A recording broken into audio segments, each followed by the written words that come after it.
So thank you for being here to take part in this inspirational talk. Welcome to the Ca' Foscari delegation for coming today. We are very, very happy you are here. Thank you. So as you know, today we have two very special guests.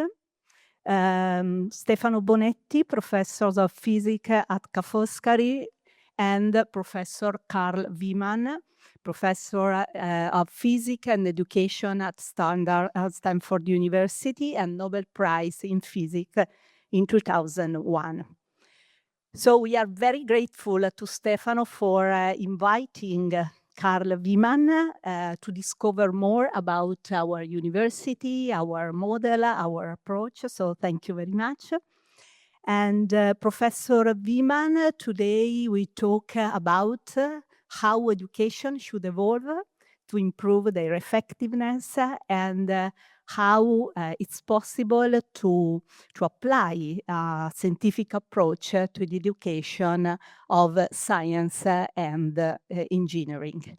So please come here, enjoy your inspirational talk. Thank you very much.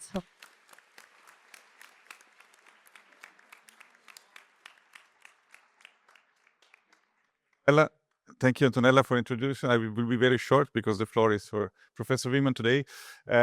So thank you for you at H-Farm to come here.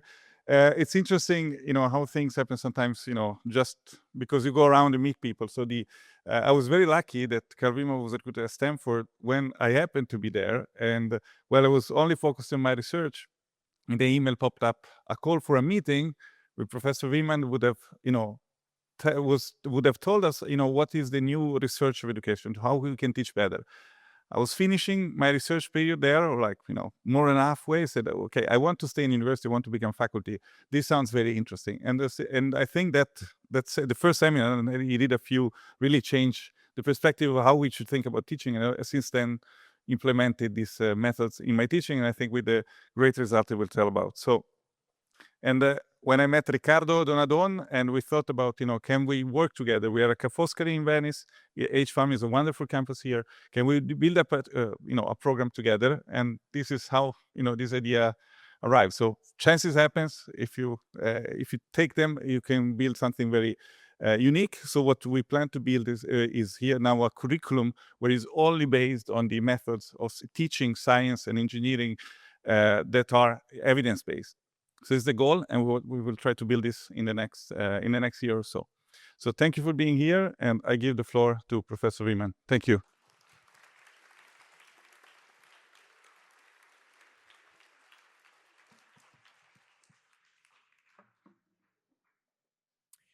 Okay, so I'm going to talk about sort of two things today, blend into each other. One is sort of general research on effective teaching, and then a second part on designing a Master's of Science program around problem solving. And so the way the talk will be organized is I realize that many of you are not involved in science and engineering. And so the first three parts of my talk really are quite general, applying to learning in any subject, really. And so that'll cover sort of the introduction to how basic skills are learned, the development of expertise, thinking like a skilled person in any field, the so-called deliberate practice, and then the nature of problem solving, what to learn and how. And as I say, I think these parts will really apply to learners in any subject. And then the last part will be a little bit specialized, which is I know that they're planning to start a program here in a graduate program in Master's in Science. And so the last part will be particularly targeted towards that. Now, this is based in general on research on the development of expertise and the studies of thinking and learning for skilled scientists and engineers. But I'd say many of these ideas, we've applied them in many courses across science and engineering and medicine, from the introductory, college, university level, up to graduate programs.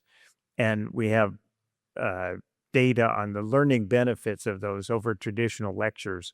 And I'm not going to go into that in detail today, but just to say that as I hope I'll sort of convince you that the principles that we've seen from that sort of research applies much more generally than just science and engineering, although that's where we have most of our data from.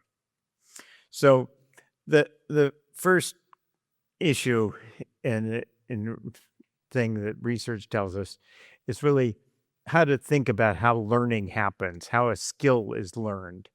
And the old and still very pervasive model at the university level anyway, is that these student brains come into our classrooms and they vary in different ways. And we immerse these brains in knowledge, and it soaks in different amounts depending on the conditions of the brains. And so with this in mind, the focus is always selecting the brains that you think are going to absorb knowledge the best, and then deciding, what topics to teach in what order and so on that you think will help soak into this brain most effectively. Now, although this model of thinking about what learning is about has been around for a long time and still widely held, the research tells us it's just wrong. And the proper way to think about learning, that research tells us, is that these brains aren't all that different initially, but they're actually quite changeable. And so the education process is one of transforming the brain. And literally what it's doing is the neurons are being rewired, hooked up in different ways in response to the thinking that's going on that brain during the education it's receiving. And this rewired brain, if you like, develops new capabilities. And so the best way to think about learning is not about filling a fixed brain with knowledge, but rather developing a brain to have new capabilities. And so that's a really fundamental difference in thinking about the approach. And so what brain research is telling us really more generally is that learning is about enhancing the relevant neuron connections, and the brain mostly learns what it practices, the thinking that it practices doing, and not much else. And so it's much more like muscle development than people used to think about. And so just as in developing a muscle, that the intensity and the type of exercise you do is very critical. The same we see is essentially for learning, although it's mental exercise instead of physical exercise. And so one of the things that tells us is that just listening to somebody explain something doesn't really provide very much, the standard lecture doesn't provide very much mental exercise, and it doesn't achieve, therefore, very much learning. So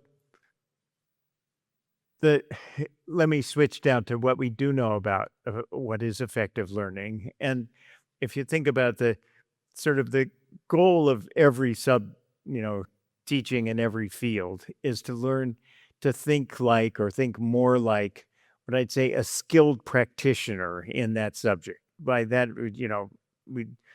let's simple label that as just expertise, the thinking more like a skilled person in that subject. And so looking at this, there's some very useful research on the development of expertise. And this cognitive psychologist Anders Ericsson has pioneered this subject, and he's looked at the development of skill or expertise across many different fields, from music, athletics, chess, medicine, etc. And he's found that there's a very specific kind of practice required, independent of what subject it is, to develop the skill in that area. And what he's also shown is the level of skill obtained is very strongly correlated with the amount of this kind of deliberate practice one has, and really very little else, like perceived talent and so on. It just doesn't matter nearly as much as how much of this deliberate practice one has. So what goes into the deliberate practice, and this is really, for learners, you should pay particular attention to this because this is really critical for thinking about your enhancing your learning. And for teachers, you should pay attention to this because this is what you need to facilitate to have learning. So what deliberate practice is first, it's not just simple low-level study or experience. It's rather a very focused, intense practice on improving your skills, or in fact, your sub-skills in whatever area of expertise it is.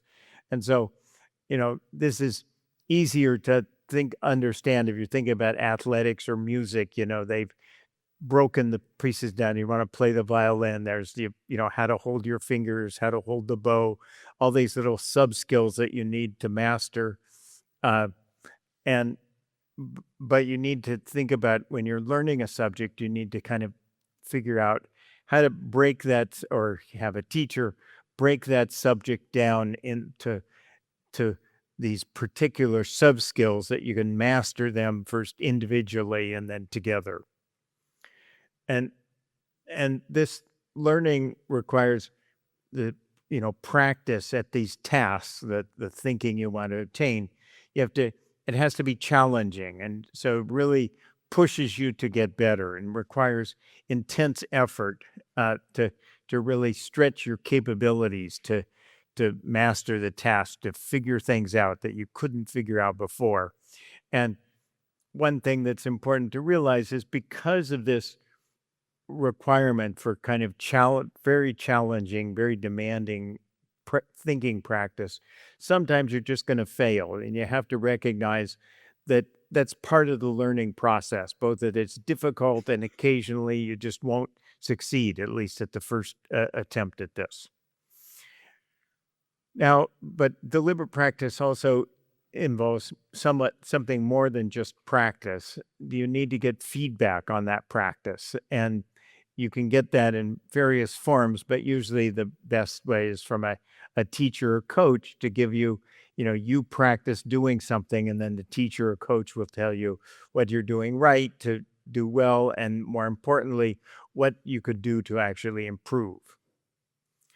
And okay, so that's what deliberate practice is, and what has also been shown is learning a skill isn't something you do easily and quickly. Basically, to really become a high level in any skill takes many hours of this intense practice. And I think it's becoming increasingly clear that this is just a biological requirement. I talked about changing to get sufficient changes in the way the neurons are hooked up takes many hours of this intense thinking practice.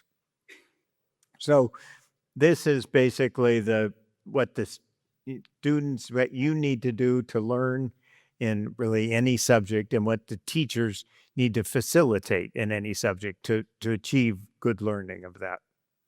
And, listening to somebody just tell you about something actually doesn't give you very much mental practice, and so you don't learn very much from it.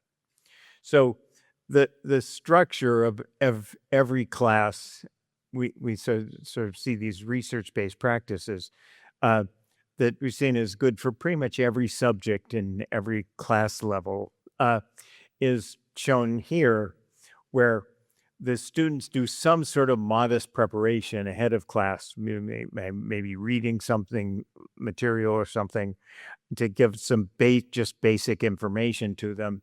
And the instructor needed to create practice tasks, that things the students would actually, in class, would fill out, complete, answer questions, etc.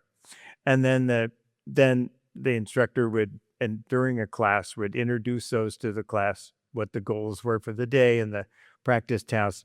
And then the students in this research-based class would work in small groups, 3 or 4 is kind of optimum, working through the task, completing these, writing out their answers to the questions, the solutions, while the instructor's circulating around, monitoring the discussions of the groups, seeing what the students are doing, and so on. And then at appropriate times, the instructor would pull the whole class back together and give them feedback on what they've done so far, answer questions, etc., and then send the students back to work on the next set of activities, and just that cycle of group work with followed by feedback would just continue through the whole class.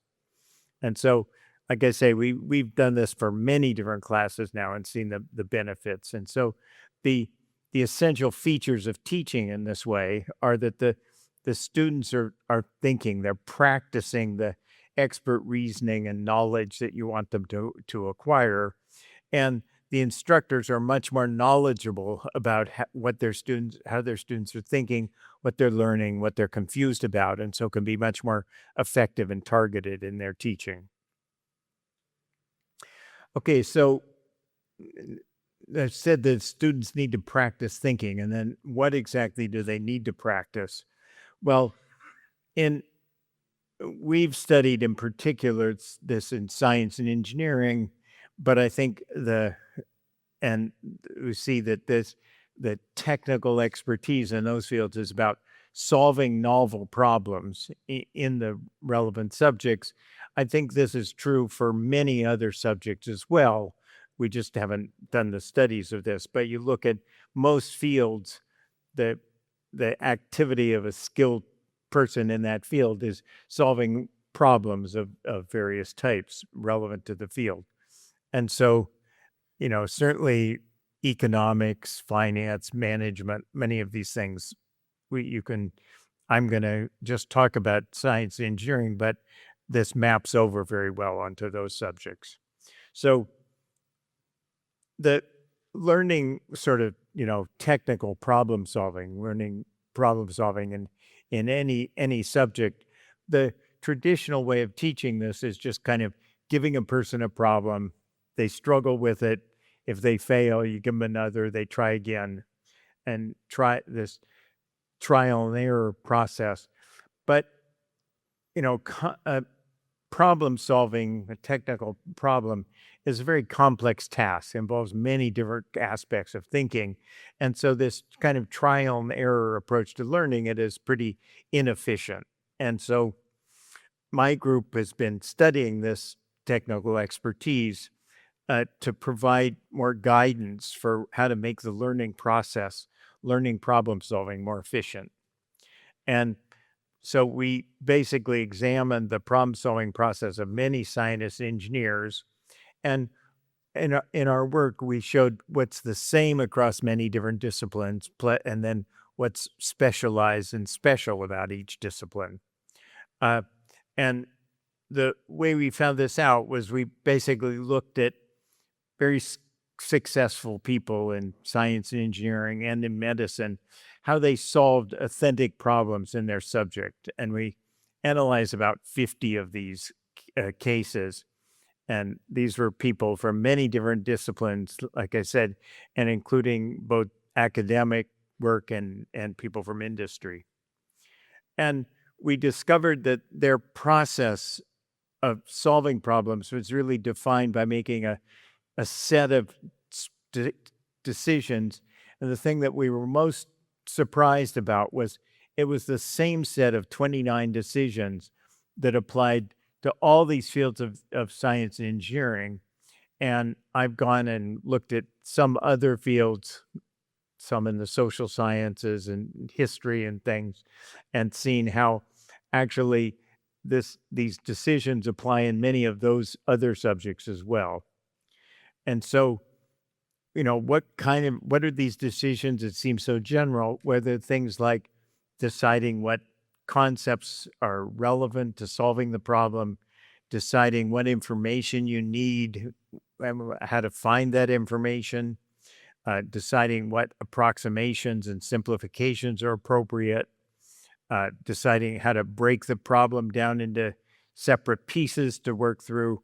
When you get information, deciding how reliable the information is and what conclusions are justified, and so on. And so when you see those questions, when you see those decisions, you can appreciate, yeah, these are going to apply in many different situations. And in fact, people talk a lot about an important part of education is learning critical thinking. And I think that almost all of these decisions really define what most people think of as critical thinking. Namely, can you think about what information is needed and how to apply that information to make a decision? And so, you know,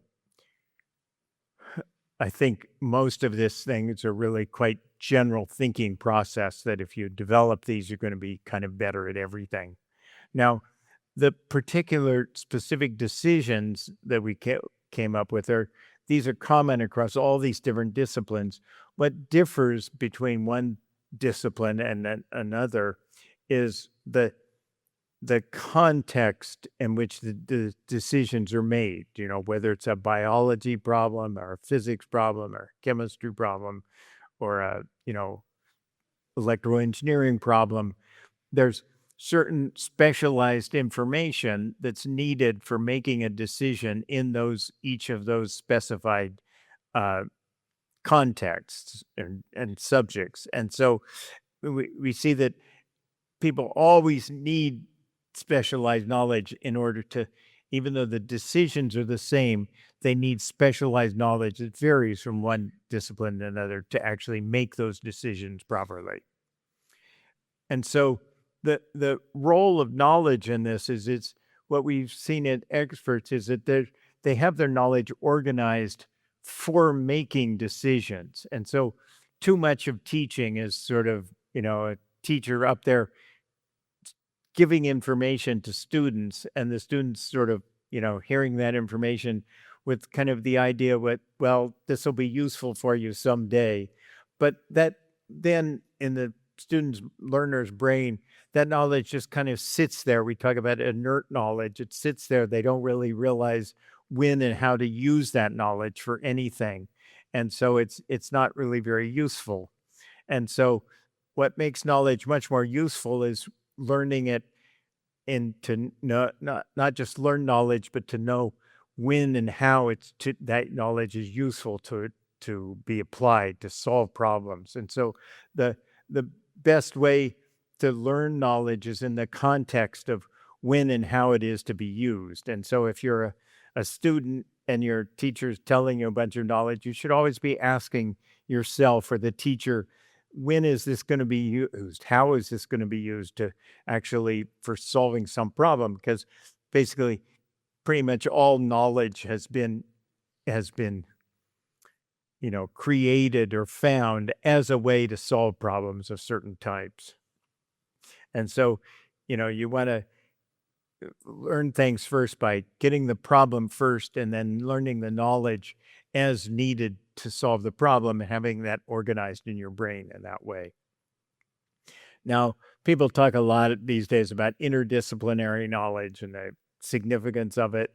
And I don't really see interdisciplinary as anything very special. I think for any kind of problem, you sort of need a certain amount of knowledge that's relevant to that context. Sometimes that knowledge falls into nice buckets of academic disciplines, in which case we call it disciplinary knowledge. Sometimes it overlaps more than one, but that's just a labeling issue. It doesn't mean there's anything special about that knowledge. It's just what you need to solve certain kinds of problems.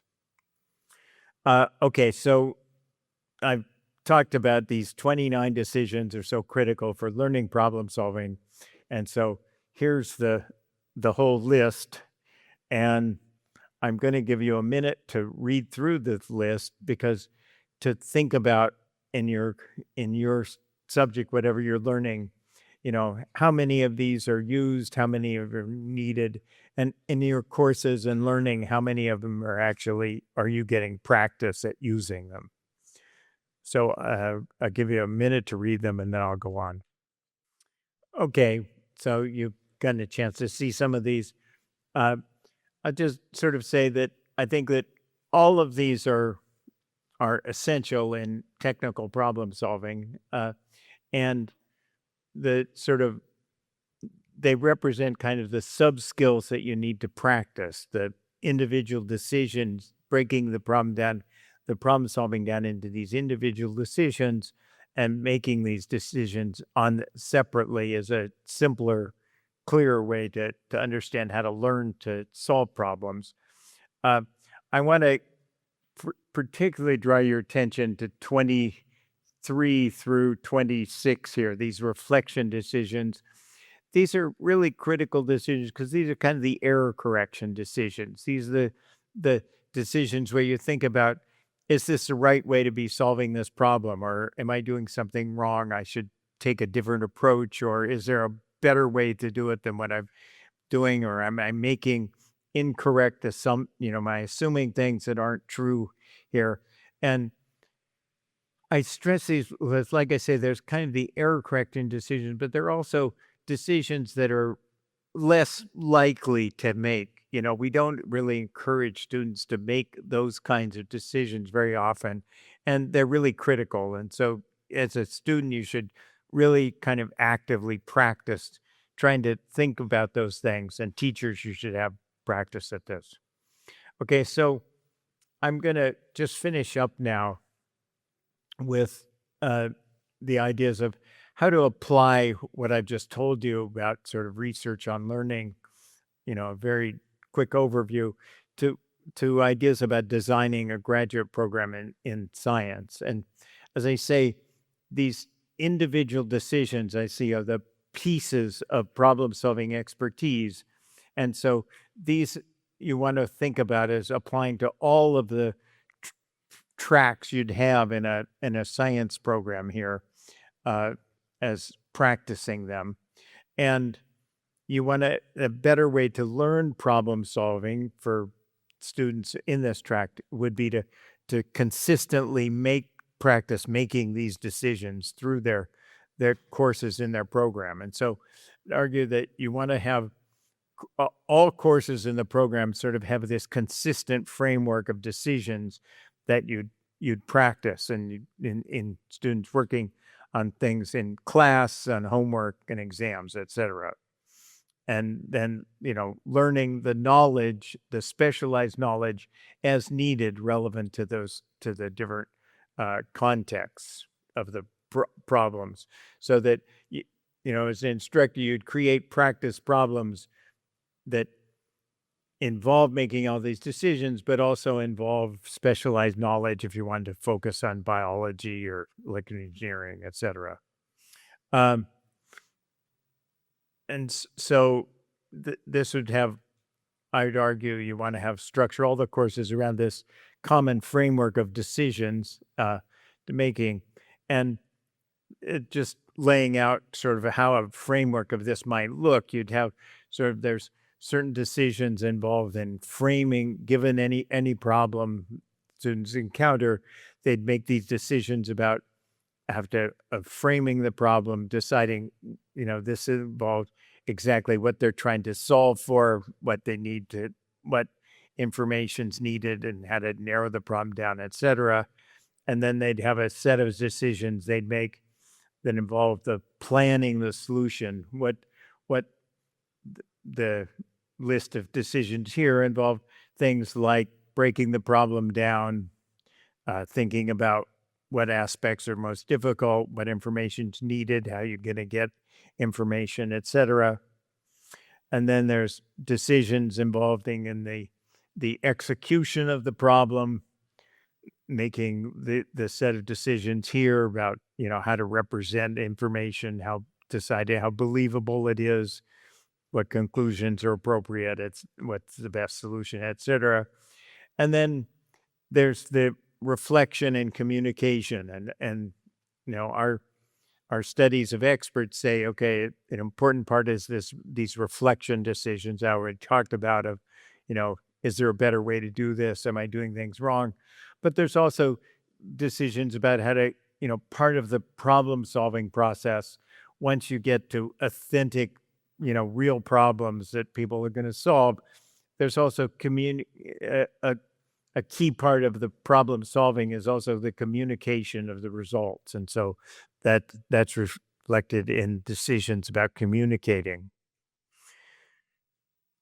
So, just to kind of summarize here, that the learning expert thinking and problem solving you want in any program like this master's program would involve this deliberate practice making these challenging problem solving decisions in authentic problem context, realistic problems like one encounter in future life, and applying the knowledge and reasoning of experts to do that.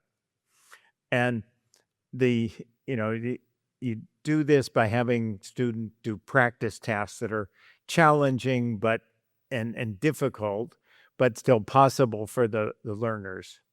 And they'd be making decisions with the knowledge of that they need to make that and why it applies in that case, and get feedback on how to improve. I talked about how coaches or teachers could give feedback. You can also get a lot of feedback just from talking to your fellow peers. Fellow students can provide one with very useful feedback on your thinking. And so, yeah, this is basically what the students practice, the teachers facilitate. And just a couple of details about teaching or learning decision making.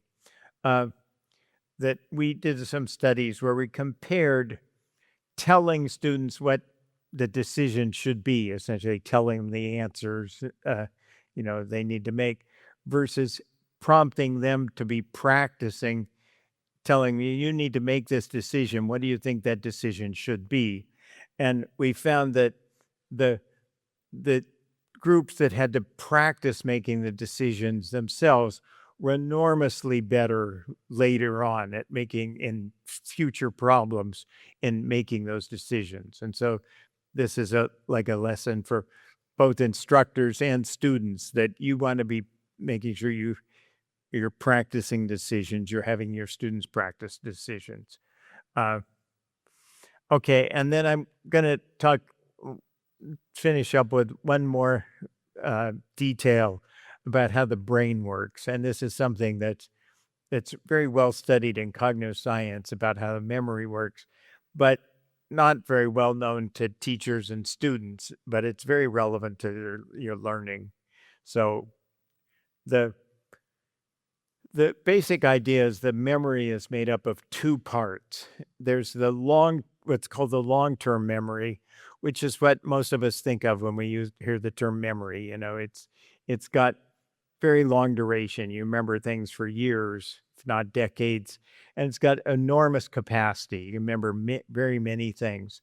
But in addition, there's something called the short-term working memory, and it's kind of a buffer by which information has to go through before it can be processed and into long-term memory. And the short-term working memory is very different. It has a short time scale, minutes it functions over, and it's got a tiny capacity. Typical human brain, it's about 5 items. And so the importance of this is that, think of the working memory, it's sort of the things the brain can pay attention to at once. And you all know that you're all limited in how many things you can keep track of at one time, right? And so because of this very small capacity, it means that anything that the brain hears or sees gets its attention, it pushes out something that was already in the short-term working memory. And so that thing that gets pushed out is never processed and learned. And so this has many implications for learning. It means that if you get a whole bunch of new information, it just saturates the working memory. And so and if you're like me, you've been to lots of talks where you think about, okay, you're following things for a while, and then after a while, it just gets overwhelming. You can't keep track of anything more, and follow what's being said later on. And that's just a result of your working memory getting overwhelmed with information. And so, this is one reason why in deliberate practice, the one wants to break up the skill into these small pieces. It's because in these small pieces, you can keep track of everything you need to pay attention to do it well. And it's because you don't have your working memory is so limited, you can't keep track of that many things. And so you need it broken down into small pieces. I should say here, I don't have it on the slide, but because I have lots of students here, this has a lot of important issues for studying and learning, namely that what it means is that if your attention is split and distracted by something, it's really hurts learning a lot. And so if you're, supposed to be studying and you're also having a TV in the background, or you're in class and you start checking your cell phone and so on, this dividing your attention basically uses up a whole bunch of your working memory, and it really hurts learning. And the thing that's particularly bad about this is that that's been studied a lot, and people never recognize how big an impact on their learning it has. Everybody thinks, oh yeah, I can multitask and do it fine, and it doesn't matter very much, my learning. And when they're actually tested on it, it matters a whole lot, much more than they expected, that it really kills your learning. And so what that means is if you're going to be trying to study or learn something, you really need to focus on that and not get distracted with other things. And, for teachers, there's lots of ways you can also add unnecessary information, attention, unfamiliar jargon that actually use up working memory and hurt learning. So just to finish here and summarize, that my suggestions for this master's program design is that, all the students are courses, they're structured around students working in small groups to practice the same sets of problem-solving decisions, giving coherence to the whole program. And then the problem tasks actually require specialized knowledge according to the type of problem that are given. And the knowledge is really introduced as is needed to make these problem-solving decisions. And they need to get feedback on how to improve their decisions. And I should say that, in our studies of skilled scientists and engineers, problem solving was really the dominant thing to be successful, but they did note other things that were important for being successful in a field. And the two that came out the most often, one in particular was collaboration skills, being able to work with other people. And so, this is one thing when I'm working with teaching students, and some of them say, oh, I don't want to work in a group. And I point out to them, look, any career you want to spend in life, you're going to have to work with other people. So you might as well, you need to get this practice at actually doing that, functioning well with other people. And so collaboration skills are something that also is important to develop. And then keeping up the developments in field, that's kind of specialized. Okay, so I'll stop there. And, the conclusion is that research is showing what and how students need to learn to think more like experts or skilled practitioners in their field with particular data on science and engineering. And really, the brain needs to practice the thinking that it is to master. So thank you.